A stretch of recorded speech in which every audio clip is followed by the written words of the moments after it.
Dalmia cement प्रस्तुत करते हैं 15 अगस्त 15 कहानियां।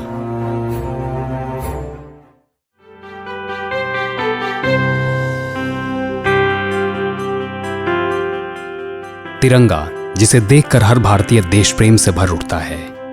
आज की कहानी उस व्यक्ति की है जिन्होंने तिरंगे की अवधारणा को जन्म दिया था। ये कहानी है पिंगली वेंकैया की।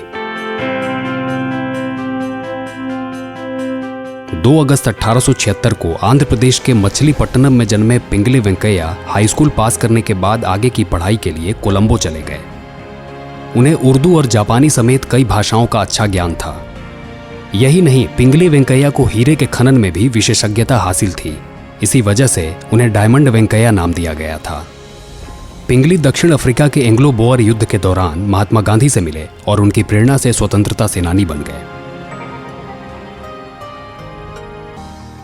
अंग्रेजी शासन के दौरान भारत में कई झंडे बनाए गए, मगर उनमें से कोई भी राष्ट्रध्वज का रूप नहीं ले सका। 1916 से 21 के बीच पिंगली वेंकैया ने कई देशों के राष्ट्रीय ध्वज पर काफी गहराई से शोध किया और 1921 में भारतीय राष्ट्रीय कांग्रेस के सम्मेलन में उन्होंने राष्ट्रीय ध्वज की अपनी संकल्पना पेश की। उसमें 2 रंग लाल और हरा क्रमशः हिंदू और मुस्लिम 2 प्रमुख समुदायों का प्रतिनिधित्व करते थे।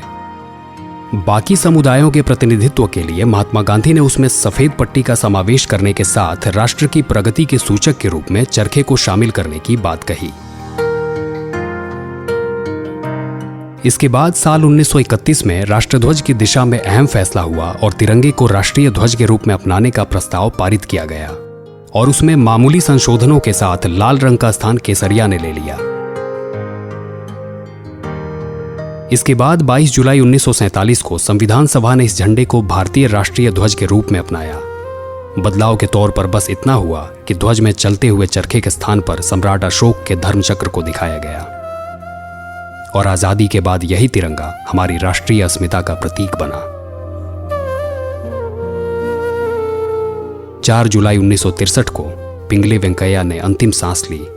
राष्ट्रीय ध्वज बनाने वाले स्वाधीनता सेनानी को झंडा वेंकैया का भी नाम दिया गया।